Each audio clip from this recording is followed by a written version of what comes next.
آپ کو تو نوکری چھوڑ دینا چاہیے. ہاں سوچا، لیکن کیا کریں، اس عمر میں اردو پڑھانے والے کو کہاں نوکری ملے گی اور کون دے گا. اچھا، آپ جس گھر میں اب رہتے. دیکھیے، میں آپ کو بات مکمل کر رہا ہوں. جی. آپ کو استاد کی بات، پرنسپل کی بات بتا دی میں نے. اب آپ سنیے، میرے گھر میں ایک ادنا ماسی ہے، ان کی گفتگو سنیے. 6 روز پہلے میں نے اس سے کہا، میں نے کہا ماسی ذرا مجھے خواہش ہو رہی ہے، ایک کپ چائے پلا دو مجھے.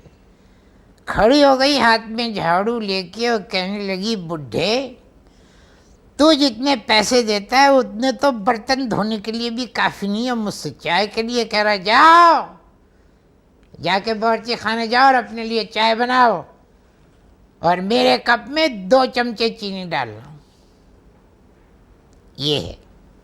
تو آپ بیگم سے کہہ دیتے کہ وہ چائے بیگم بنا سے کیا کہیں، بیگم سے کیا کہیں.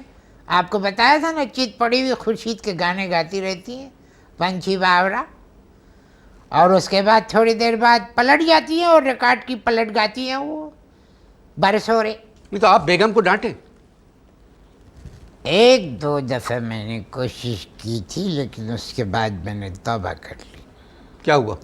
ایک دفعہ ہلکے سے ڈانٹا تھا کسی بات پر، میری شیروانی سے لٹک گئی اور غصے میں آ کے میری شیروانی کے سارے بٹن تقریباً توڑ دیے. مگر اس وقت آپ شیروانی پہنے ہوئے تھے. جی، سارے بٹن توڑ دیے. تو بیٹوں نے کچھ نہیں کہا؟ چھوٹے بیٹے نے کہا کہ اماں یہ ایک بٹن بچ گیا ہے، وہ ٹوٹ نہیں رہا تھا، وہ ذرا سخت لگا ہوا تھا. چبا گئی وہ بٹن چبا گئی اور نکال لیا انہوں نے. اس کے بعد سے میں نے کانوں کو ہاتھ دھرا، توبہ کی. تو محترم، اس طرح تو زندگی نہیں گزرتی. جی ہاں، بالکل اس طرح سے ہم بھی سوچتے ہیں کہ زندگی نہیں گزرتی. اب دیکھیے، آپ نے بھی آتے ہی بدتمیزی کی. آپ نے مجھ سے وجہ نہیں معلوم کی کہ میں دیر سے کیوں آیا. میں اس کی معافی مانگ چکا ہوں. نہیں، معافی تو درست آپ نے مانگ لی معافی، لیکن آپ نے وجہ دریافت نہیں کی کہ میں دیر سے کیوں آیا. یہ وجہ دریافت نہیں کی. فرمائیے. فرماتے ہیں، صاحب آپ کی ریکارڈنگ میں آنے کے لیے میں بیٹھا ایک رکشہ میں. اب رکشہ جو صاحب چلا رہے تھے، سیدھے ہاتھ میں ان کے موبائل تھا، الٹا پیر انہوں نے سیدھی ران پہ رکھا ہوا تھا اور پیر ہلائے جا رہے ہیں. اب مجھے چونکہ جلدی پہنچنا تھا، میں نے ان کے کندھے پہ ہاتھ رکھا اور میں نے کہا کہ بھائی بات سنیں محترم، یا آپ موبائل بند کریں اور اپنے پیر کو واپس اسی پوزیشن میں، اوریجنل پوزیشن میں رکھیں اور ذرا تیز رکشہ چلائیں کیونکہ مجھے ذرا جلدی پہنچنا ہے. یہ سنتے ہی اس نے کیا کیا کہ زور سے بریک مارا، میرا سر جا کے لگا رکشہ کا جو سریا ہے اس سے. آنکھوں میں آ گئے تارے اور مجھ سے کہنے لگا اتر. میں نے کہا جی اس لفظ کا مطلب میں نہیں سمجھا. اتر کہنے لگا اترتا ہے یا میں اتروں؟ بس صاحب یہ سنتے ہی میں تو کود پڑا رکشہ سے. میں رکشہ سے کود کے باہر کھڑا ہو گیا تو مجھ سے کہنے لگا وہ دیکھ سامنے سی این جی کا اسٹیشن ہے دیکھ. میں نے وہاں دیکھا، میں نے کہا جی ہے دیکھ رہا ہوں. کہنے لگے وہاں سے ایک ٹنکی لے کے اپنے پیٹ پہ بندھوا اور جلدی چلا جا. جاتے ہوئے میں نے صرف اس سے اتنا پوچھا، میں نے کہا حضور یہ فرما دیجئے کہ آپ کا تعلق کس قبیلے سے ہے؟ جواب نہیں دیا، بھر کرتا ہوا چلا گیا. سامنے سے آ رہی تھی ایک گدھا گاڑی. آپ سے ٹکرائی؟ جی آپ سے ٹکرائی؟ مجھ سے؟ جی ہاں، مجھ سے آ کے ٹکرائی. پورا قصہ میں آپ کو سناتا ہوں، بیچ میں مت بولیے. اب ہوا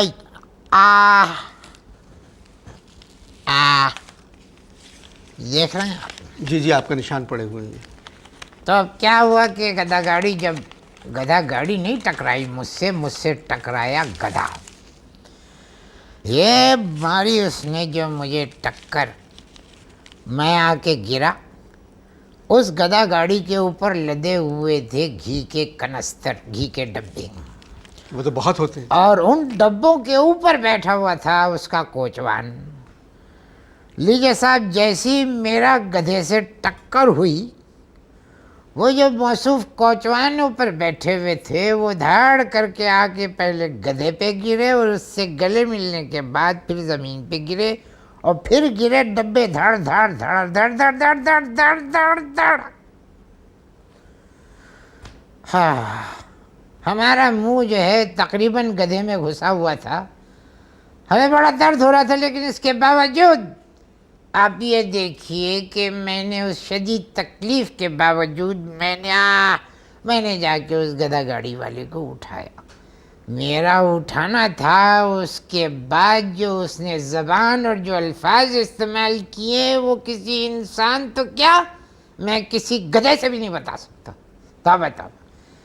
پھر کہنے لگے یہ ڈبے اٹھا اور رکھ، جیسے رکھے تھے، اور باندھ ان کو. مرتا کیا نہ کرتا.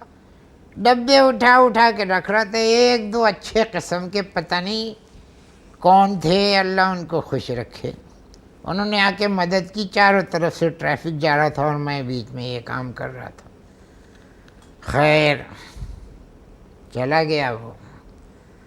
اب میں سڑک پر ایک کنارے کھڑا ہو گیا. وہاں سے گزر رہا تھا ایک ویگن، اس میں ایک شخص 3/4 جو باہر نکلا ہوا تھا پکڑے ہوئے کھمبا، بس کا ڈنڈا کیا ہے جو بھی ہے. میں نے اس سے صرف اتنا پوچھا، میں نے کہا بھائی شیر شاہ جانا ہے؟ کہنے لگا بے جانا ہے تو مجھ سے کیوں پوچھ رہا ہے، چلا جا. مجھ پر ایک غصے کی ایک لہر آئی اور یوں چلی. پیچھے آ رہی تھی ایک پھٹ پھٹی، اس پھٹ پھٹی پہ ایک نوجوان بیٹھا ہوا تھا. میں نے اشارہ کیا، وہ رک گیا. میں نے اس سے پوچھا کہ بیٹا حبیب چورنگی تک جانا ہے، مجھے کیا مدد کر سکتے ہو؟ کہنے لگے بیٹھ جائیے. میں بیٹھ گیا. بڑی تمیز سے پیش آیا. تھوڑا سا آگے چلے، ایک سپاہی نے، پولیس والے نے روک لیا ٹریفک کے اور لگا چالان کرنے، کیونکہ ڈبل سواری پر پابندی ہے. لو بھائی، چالان کو سنتے ہی وہ لڑکا اچانک بدتمیز ہو گیا اور مجھ سے کہنے لگا بڈھے یہ سب تیرا کیا دھرا ہے، تیری وجہ سے یہ چالان ہو رہا ہے. میں نے اس پولیس والے کو سمجھایا. میں نے کہا دیکھیے سرکار، اس بچے کی غلطی نہیں ہے، غلطی میری ہے. میں نے اس سے کہا تھا اس سے. اس پولیس والے نے جو میرے جد امجد کو کہا ہے، خدا دوبارہ کان میں وہ الفاظ نہ ڈلوائے. وہ لڑکا میری طرف اچانک مڑا، کہنے لگے بڑے میاں کتنے پیسے ہیں تیرے پاس؟ میں نے کہا 100 روپے. کہنے لگے نکال. 100 روپے میں نے نکال کے اس بچے کو دیے. اس نے وہ پولیس والے کو دیے اور اپنے کاغذات واپس لیے. رکشے والے نے تو آپ سے پیسے نہیں لیے، اس نے تو آپ کو اتار دیا. نہیں، میں بتانا بھول گیا تھا آپ سے کہ جاتے جاتے وہ پیسے لے گیا تھا 50 روپے. میری جیب بھی ایک پیسہ نہیں تھا. وہاں سے میں پیدل آیا ہوں، پیدل. اور 15 منٹ آپ کے چوکیداروں نے میری جامعہ تلاشی لی. میں اس بات کی معافی مانگ چکا ہوں آپ سے. اچھا، آپ تو پڑھاتے ہیں کالج میں، جی. جو بچے پڑھ رہے ہیں ان کا برتاؤ کیسا ہے آپ کے ساتھ؟ انتہا درجے کا بدتمیزی کا، انتہا درجے کا. بہت برا بھلا کہہ دیتے ہیں اور مجھ سے زیادہ پرانے ادیبوں اور شاعروں کے بارے میں بدتمیزیاں کرتے ہیں. میں نے اپنی کلاس میں بچوں سے پوچھا کہ بتاؤ غالب کے اس شعر کا مطلب کیا ہے کہ موت کا ایک دن معین ہے، نیند کیوں رات بھر نہیں آتی؟ تو ایک طالب علم کھڑا ہوا، کہنے لگا بڑے میاں تمہیں یہ پڑھانے کی تنخواہ ملتی ہے، ہم سے کیوں پوچھ رہے ہو؟ پوری کلاس قہقہے سے گونج اٹھی اور میں ایک استاد کھڑا کا کھڑا رہ گیا.